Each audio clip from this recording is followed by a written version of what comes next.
하나님께서 우리와 함께 하십니다.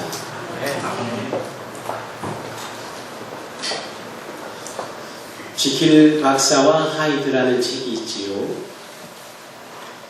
이름이 조금 우리의 정서로는 좋아 보이지 않지만 오히려 지킬이라는 이름을 가진 이분은 의사였고 교수였으며 사람들에게 존경받는 대단히 마음 따뜻한 사람이었습니다. 그런데 이분이 연구 활동을 하면서 사람이 얼마나 악해질 수 있는가에 대해서, 그리고 그렇게 본인 스스로가 임상실험이 되고자 악해지는 약물을 발견하고는 자신에게 주입을 합니다. 그래서 사람들에게 보여지는 지킬 박사는 대단히 존경받기에 합당한 사람인데, 주사를 하고 나서 바뀌어진 악만 남은 그는 새로운 이름 하이드라는 무시무시한 괴물로 변하는 거예요. 사람을 죽이고 무자비하게 폭력적이 되어져도 양심에 꺼리낌이 없는, 여러분, 한 존재가 어떻게 이렇게 두 가지 형태를 담아낼 수 있을까요? 그것이 그 지킬 박사와 하이드라는 다소 이중적인, 그러나 한 존재라는 부분에서 가능성을 둔 내용을 담고 있는 겁니다. 우리 동양 철학에도요, 성선설이 있고 성악설이 있습니다. 날 때부터 착하고 정말 때묻지 않은 순수함이 있고 죄가 없다, 이렇게 주장하는 것이 성선설입니다. 반면에 날 때부터 악하고 죄가 있고 파괴적이고 공격적인 악의 영향 가운데 있는 것이 바로 성악설입니다. 우리가 알고 믿는 이 말씀의 근거로 본다면 전자보다는 후자가 훨씬 더 타당하겠지요.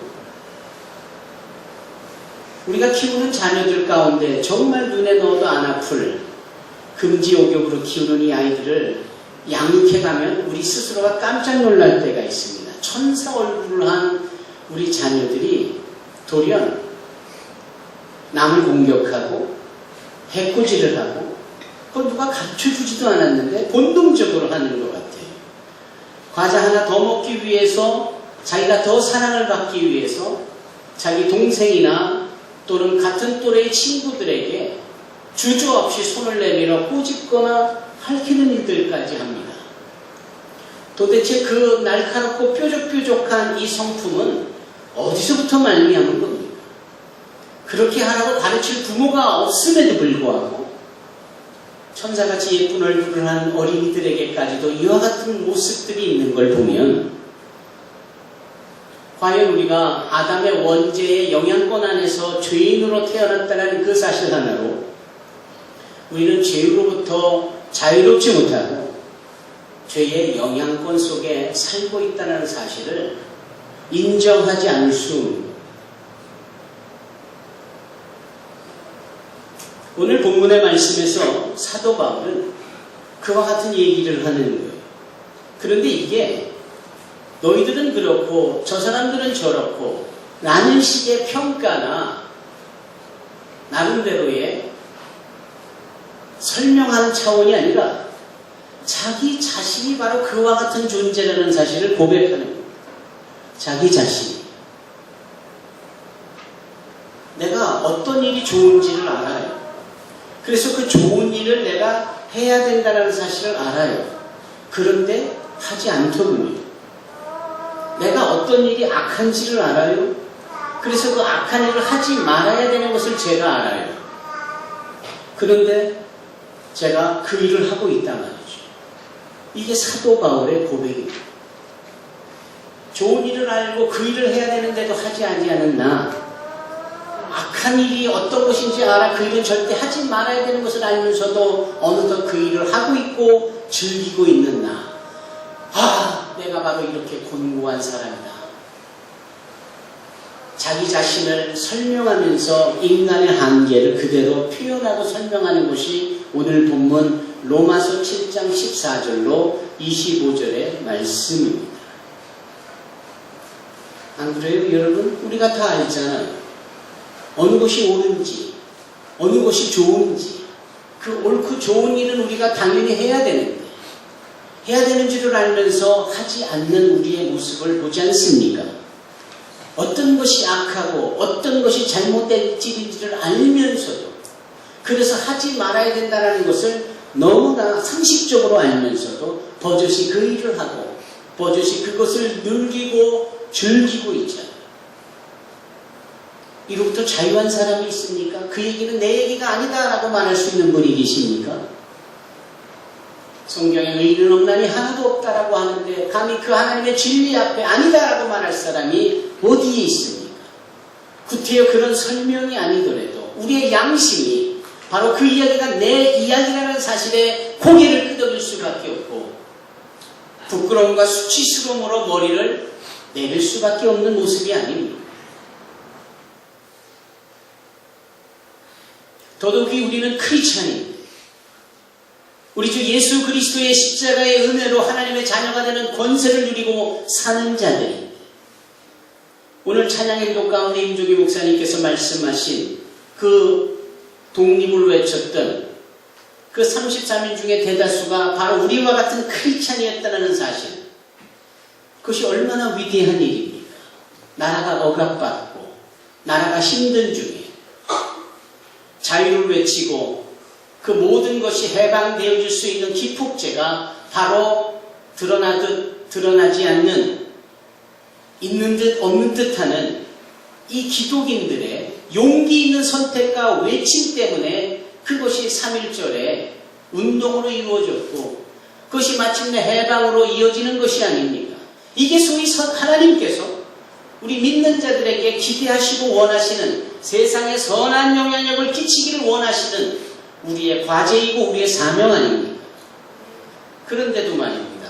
오히려 그와 같은 일에는 관심 없고 나쁜 일이다, 악한 일이다, 범죄다라고 하는 그 일에 관심을 갖고 그 일을 행하게 되어지더라라는 거예요. 우리나라는 법치국가입니다. 법이 기반되어져 있는 민주주의입니다. 살아가면서 필요한 것이 있으면 타당한 법을 제정해요. 새롭게 법을 만들기도 합니다. 저 같은 경우만 해도 이 땅에 찾아온 디아스포라 이주민들에 대한 관심이 많지요. 여러분, 그대들이 한국에서 불법 체류 오래 머물다가 잡혀요. 단속이 돼서 추방되어집니다. 추방되어지기까지 그냥 절차 속에는 그들이 소위 내는 벌금이 요구됩니다. 또는 불법 체류자인 줄을 알면서도 그들을 고용한 고용주가, 공장이나 회사의 대표자가 벌금을 내야 합니다. 그렇게 모아진 벌금 형태의 돈이 수천억에 이릅니다. 그러면 그 수천억이라는 벌금으로 만들어지고 확보되어진 이 재원을 소위 이주민 2세들을 위한 교육으로, 또 국제교련으로 왔지만 소박당하고 어려운 삶을 사는 우리나라의 국적을 취득하지만 외국인인 여성들을 위하여 복지로 쓰는, 또 범죄율이 높아가는 점에 슬럼가에서의 치안을 위하여서, 안전을 위하여서 그 돈을 쓰자라는 이 법이 필요한 거죠. 그래서 뭐 집권당의 이 전국구 비례대표로 다문화 이주 여성인데 국회의원이 된 이재스민 같은 위원에게 이러한 법이 발효되어지도록 그렇게 제안을 하고 요청을 하지요. 그를 위해서 공청회도 하고 그런 일련의 과정을 겪어나가면서 이 법이 국회에서 통과가 되어지면 새로운 이주민 정책 법이 시작이 되어지는 겁니다. 이런 것이 절차예요. 필요한 법을 새롭게 만드는 것. 그런데 지난주에는 아주 슬픈 소식을 하나 접하게 됐는데, 법이 필요 없다라고 법을 바꾸자라고 하는 제안이 있었던 것이죠. 그 법이 무엇입니까? 간통법이에요. 합법적인 부부간의 관계를 넘어서 음란과 탐욕으로 이 사회 질서를, 가정을 파괴하는 일을 서슴없이 하는 이것을 우리가 간통이라고 말하고, 그 간통법을 대한민국 법이 정하여서 가정을 보호하고 또 인간의 도리를 유지해가기 위하여서 합법적인 부부 외에는 어떠한 관계를 인정하지 않고 그것이 발생해졌을 때는 대한민국 법이 정하는 법으로 인하여서 구금이 되고 감옥에도 가야 되는, 소위 이런 것들로 인하여서 죄가 발생하는 것들을 차단하고 방어하는 목적의 법이 있었는데, 이것이 지난 62년 동안 진행되어져 가는 그 순간에 이제는 어떻다라는 거에 필요 없게 되어졌고, 이것이 무죄다라는, 바꿔 말하면, 쉽게 말하면 간통을 해도 법적인 구속력이 없다. 그냥 그것은 개인적으로 자신들의 의지와 자유의지를 가지고 행하든 하지 않든 그것은 그 가정 일이지 법이 왈가왈부할 일이 아니다라는 거예요. 그러니 가뜩이나 음란한 사회에 여기저기 모텔과 여관이 가득한 이 세상에 얼마나 많은 부부의 관계를 벗어난 타락한 성행위들이, 죄악들이 난무할까요? 그 옛날 소돔과 고모라 같은 모습이 우리 사회에 고스란히 있는 것 아닐까요? 참 안타까운 결과입니다. 그런데 그 결과가 있기까지는 누군가가 요청을 했겠지요. 이 법을 다시 한번 제법해 주시고 이 법을 다시 한번 심사해 주십시오. 이것은 유죄가 아니고 무죄임임을 다시 한번 고려해 봐 주십시오. 이렇게 탄원도 올리고 이러한 부분에 요청이 있었으니 그 헌법재판소에서 그것이 무죄다라고 나온 결과를 선포한 것 아닙니까? 그래서 묻고 싶은 겁니다. 누가 그것을 요청을 했을까? 누가 그것이 그토록 지키기 어려워서 자유롭게 하려고 그것을 요구했을까? 여러분, 간통법이 있다는 사실을 아셨습니까? 모르는 사람이 태반이에요. 그리고 그 법이 있어도 하등의 불편함이 없어요. 내가 간통을 하지 않고 간통할 의사가 없는데, 그럴 마음조차 없는데 그 법이 왜 내가 불편해서 그 법을 바꿔달라고 하는 것이냐라는 거죠. 그런 일을 행했거나 그런 일을 할 사람들이 소위 약한 영의 사주를 받아 그런 법의 바꿈을 요청을 한 결과가 아닐까요? 여러분, 여기서 우리가 인간의 본능들을 보는 겁니다. 남녀노소 할 것 없이 이제는 간통법도 자유롭게 되고 무죄가 되어졌으니 이제는 동성애도 얼마든지 자유롭게 될 수 있는 날이 얼마 멀지 않은 겁니다. 그리고 확언하건대 동성애의 끝은 하나님의 심판입니다. 더 이상 하나님은 당신이 정하신 순리를 바꾸어 인간들 멋대로 죄짓는 도구로 삼는 일을 두고 보시지 않습니다. 죄악의 끝자락에 하나님의 심판이 더더욱 가까운 것이고 불같은 진노의 심판에서 자유할 자가 없는 것이죠. 그 대표적인 케이스가 저 아브라함의 조카 롯, 그가 두 딸과 함께 머물던 소돔성에서 이야기합니다. 그 소돔섬의 사람들이 얼마나 성적으로 타락을 했는지 간통은 고사하고 그네들이 동성애를 즐겨요. 남자가 남자를, 여자가 여자를. 하나님의 천사가 그곳을 방문했는데 평소에 보지 못한 사람들의 방문에 대하여 호기심을 갖고 환대하기는커녕 음욕이 생겨나며 온 동네 사람들이, 온 소돔 사람들이 그 롯의 집에 들어온 하나님의 천사를 끌어내어 욕보이고 소위 강간을 하겠다고 그 자리에 모여드는데, 모여드는 사람들의 신분을 창세기는 남자들이 노소물론하고 다 왔다라는 거예요. 나이 어린애부터 시작해서 늙음악한 노인네까지 음욕에 그 끌어오르는 이 욕정에 늙은이들이든 젊은이들이든 주체하지 못하고 동성애를 하겠다고 온 거고, 그것을 끌어내려고 하고 이 롯을 치기도 하고, 막판에는 하나님의 천사가 그 집안에 손 내밀어 그네들에게 눈을 멀게 합니다. 소돔 남자들이 노소불로라고 한꺼번에 소경이 되고 장님이 돼 보던 상황에서 느닷없이 안팎까지 컴컴하고 시력을 잃는 겁니다. 그러면 깜짝 놀라고 돌이켜야 되고 죄를 회개하여야 하는데 눈이 보이지 않는 상황에도 음욕의 불길은 꺼지지 않고 욕정이 헐헐 타오르는 가운데 보이지 않는 상황에서 손을 더듬어서 그 롯의 집 문고리를 찾으려고 애쓰더라라는, 어쩌면 이렇게 악랄하게 죄악의 끝자락에 인간들의 본능이 연결이 되어 있는지, 더 이상 두고 보실 수 없는 하나님께서 그곳에 유황불을 내리시고 모두 다 불에 태워 죽이지를 않습니다. 우리 이 사회가 그럴 날이 얼마 남지 않았습니다. 오늘 사도 바울은 철저히 자기 가슴을 치며 이런 고백을 합니다.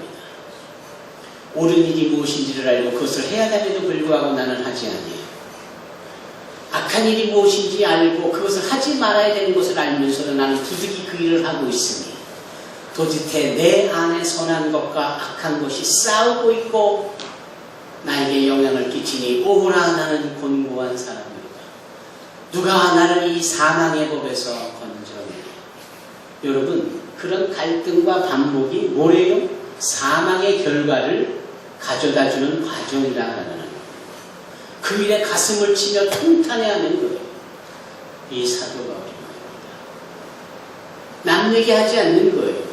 그 타락한 로마 문화 안에 머물고 있는 크리스찬들에게 너희들은 어떠냐라고 돌이켜 말하지 않고 그저 자기 자신 한 사람을 두고 뭐 그렇게 설명하는 겁니다. 오호라 나는 곤고한 사람이로다.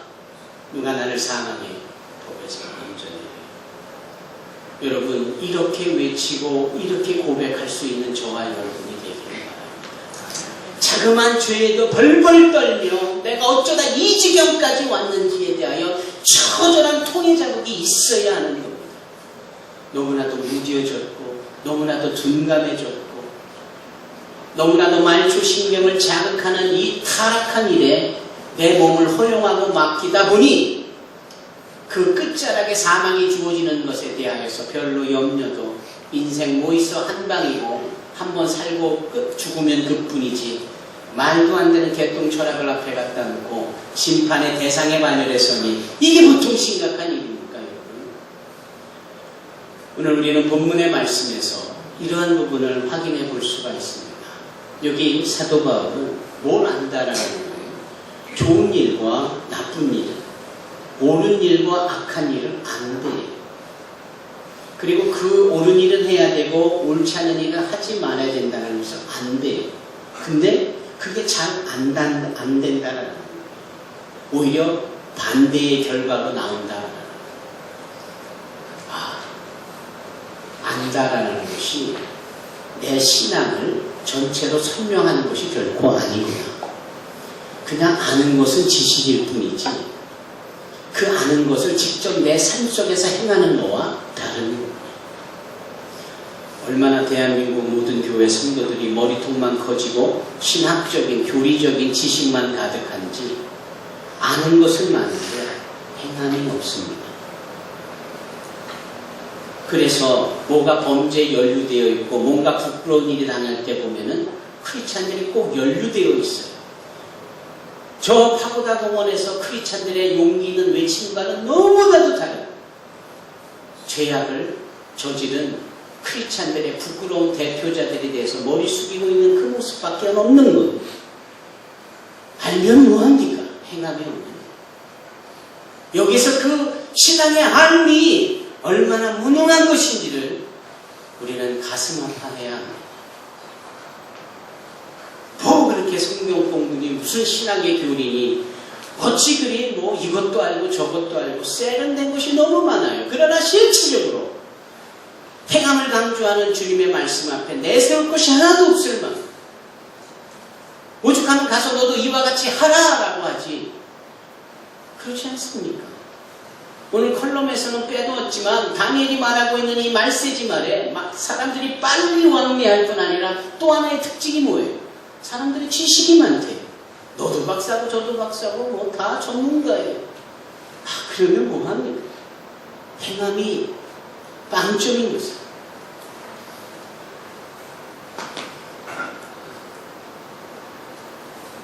윌리엄 테리라는 사람이 자기 아들 머리 위에 사과를 올려놓고 화살을 쏘지요. 존 뉴턴이 사과가 떨어지는 것을 보고 만유인력을 발견합니다. 그리고 유럽 사회에서 그 사과와 연결되어진 것이 에덴 동산에서 아담과 하와가 따먹은 금간의 열매, 그 사과라는 거예요. 근데 여러분, 그게 사과입니까? 그냥 무턱대고 그러니까 그런가 보다 알지요. 하와가 사과를 따먹었어요? 아담이 사과를 따먹었습니까? 뭘 따먹은 거예요? 선악을 알게 하는 나무의 실과를 따먹은 거예요. 지식의 열매를 따먹은 겁니다. 필요한 것이라면 하나님이 주시지요. 그러나 하나님이 그 지식을 막잖아요. 알면 알수록 교만해지고 알면 아는 것으로 하나님 앞에 더 많은 죄를 지을 존재가 우리라는 사실이기 때문에 아예 선악을 알게 하는 그 지식의 열매를 건드리지 말라고 하시는 거예요. 그런데 이 말세지 말에 어떻게나 많이 알고 있는지 인터넷을 통해서 지식을 공유받고 스마트폰으로 만지작거리며 모든 정보를 받고 그래서 여기저기 지식이 쌓여져 가요. 그런데 놀라운 사실은 속지 마십시오. 그 옆에서 나오는, 내 앞에서 나오는 지식은 내 머리통을 채우는 것 같아도 나를 살리는 지식이 아닙니다. 또 하나의 착각은 그래서 알고 있는 것 같아도 내가 직접 해보지 않으면 나의 지식이 누군가에게 영향을 줄 수 있는 지식의 능력이 될 수 없어요. 정말 우리에게 필요한 지식은 옆에서, 앞에서, 모니터에서 나오는 게 아니고 하늘로부터 기도하는 가운데 주님의 보좌로부터 나오는 줄로 믿습니다. 여기 본문의 말씀에 사도 바울의 고백 속에서 우리는 또 하나를 발견하는데 옳은 것이 무엇이든지를 알아요. 그래서 그 옳은 것을 행하려고 해요. 근데 되지 않아요. 나쁜 것이 뭔지를 알아요. 그래서 그 나쁜 것을 하지 않으려고 해요. 그런데 해버리고 말아요. 뭐예요 도대체? 인간의 결심이, 결단이, 다짐이 얼마나 우스꽝스럽고 아무것도 아닌가에 대한 부분입니다. 새해 2015년에 들어가서 우리는 얼마나 많은 결심과 결단과 다짐을 해봅니까? 잘 지켜지시던가요? 도대체 인간의 노력과 열심으로 여러분들이 행하고자 하는 다짐과 결심들이 잘 이루어져 가고 있습니까? 안 되잖아요. 길어봤자 3일 아니에요. 그래서 오죽하면 작심삼일이라는 말이 나왔겠어요. 성경 읽기로 했으면 읽는 겁니다. 목에 칼이 들어와도 읽는 거예요. 기도 더 많이 하고 더 여러 번 하기로 변했다면 그렇게 하는 겁니다. 이건 조속변이도 아니고 뭐 이렇게 바뀌어지고. 그런데 사도 바울조차도 다짐을 해보고 결심을 해봐도 안 된다라고 할 때 우리야 오죽하겠습니까? 오늘 본문의 말씀에서 알 수 있는 것은 그래서 무엇입니까? 아, 인간의 결심이란, 인간의 다짐이란 정말 아무것도 아닙니다. 그러면 어떻게 할까요? 아는 것은 많은데 행함으로 나타나지 않을 때, 결심은 해보지만 결심대로 되지 않을 때 어떻게 할까요? 진정한 삶은 이것저것 옳으냐 그르냐에 대한 지식적을 동원해서 아는 것보다 단 한 번 예수를 알면 되는 겁니다. 예수를 알면 되는 거예요. 그분이 하나님의 아들이시라는 사실, 그분이 우리의 구원자가 되신다는 사실, 그분이 우리의 인생의 주인이 되시는 주님이라는 사실, 그 예수의 이름으로 회개할 때 하나님께서 우리의 모든 죄를 사해 주신다는 사실을 아는 이것입니다. 그분은 창기와 세리와 죄인들을 찾아가셨고 그들의 친구가 되어주셨고 많은 것을 요구하기보다는 당신이 다가가 그들을 섬겨주신 그 예수를 알면 우리가 그렇게 행할 수 있는 거예요. 예수를 제외하고 엉뚱한 곳에서 지식을 얻으려 보니 안 되는 겁니다. 그러나 예수에 대한 지식이 있고 예수를 알 때는 다 이루었다라고 말씀하시며 되지 아니하는 우리를 위하여서 대신하신 그 주님의 은혜가 있기 때문에 안 되는 모든 것이 될 수 있는, 결심도 그래요. 베드로가 다른 사람은 다 떠나도 나는 주님을 떠나지 않겠다, 이런 고백을 하잖아요. 그 고백은 결심이고 다짐이에요. 자신만만해하면서 나는 절대 주님을 부인하지 않을 거며 주님을 떠나지 않을 거라 하며 다짐과 더불어 호언장담합니다. 그러나 그 새벽이 지나가기 전에 닭이 울기 전 3번을 연달아 연거푸 부인하고 저주하고, 여러분, 그 베드로가 그와 같은 상황에 놓여 있을 거니 우리는 오죽하겠느냐. 그러면 우리의 연약한 이 결심에 대하여서 우리는 어찌하여야 할까요? 그 밤에 니고데모를 기다려 만나주시는 주님의 그분의 열심, 그 사마리아 성 수가성 우물가에 모든 사람들의 낯을 피하여 그 땡볕에 물을 길르러 오는 한 한 여인을 찾아가주는 주님의 열심, 나는 연약하지만 하나님의 때에 맞추어 철저하게 하나님의 말씀에 근거하여 움직이셨던 그 주님을 우리가 믿을 때 울어도 되지 않고 열심을 내어도 되지 않냐는 우리의 연약함은, 우리의 죄로 어쩔 수 없이 그렇게 내팽개치는 우리의 존재는 예수를 믿음으로 그분의 사랑과 은혜와 돕는 역사로 우리로 하여금 죄를 단절하고 우리 안에 역사하는 악한 것들을 끊어내버리고 뜯어내버리고 단절해버리게 되는 줄로 믿습니다. 예수를 믿을 때, 그분의 은혜에 힘입을 때, 그분께 나의 모든 것을 맡기고 의탁하며 입으로 시인할 때, 예수의 은혜로 아는 모든 지식들의 구체적인 실행과 우리의 입으로 나오는 모든 다짐들이 결과물로 나타나게 될 줄로 믿습니다.